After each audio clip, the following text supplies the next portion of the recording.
بسم الله الرحمن الرحیم. السلام علیکم.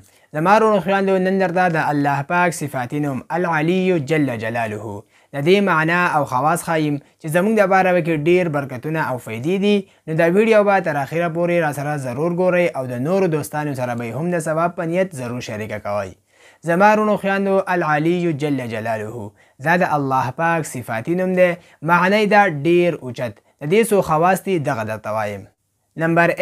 نمبر 1 خاصیت دا د زمارونو خویندو چې څوک هم همیشه دپاره د العلی وایي یا ولیکي او د ځان سره ساتي نو د به په مرتبه کې اوچتوالی نصیب شي او په مقصد کې به کامیاب شي.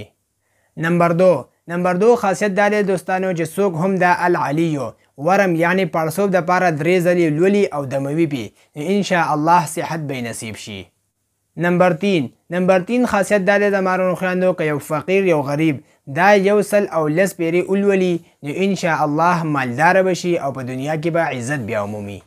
نمبر 4 خاصیت دا دی چې څوک هم د العلی ولیکي او یو ماشوم ته وتړي نو انشاء الله زر به ځوان شي. او بل دا که یو مسافر د ځان سره کیدي نو ډیر زر د چې خپلو خپلوانو ته به واپس میلاو شي او که محتاج وي نو مالدار بشي. نمبر 5 دا د زمارونو خویندو چې دا العلی د مشایخو بزرگان طالبانو او سالکینو دپاره یو روحاني خزانه ده او که د دې سره د الله تعالی نوم العلیم هم یو ځای کړی شي نو په ډیر اوچتو اذکارو کې به شمارلی شي. دا و دوستانو د العلی جل جلاله د دې معنا او خواص. امید دی چې تاسو به پوه شوي دا ویډیو د نور دوستانو سره ضرور شریکه کړئ. تر د بلې ویډیو پورې راکړئ اجازت. جزاک الله.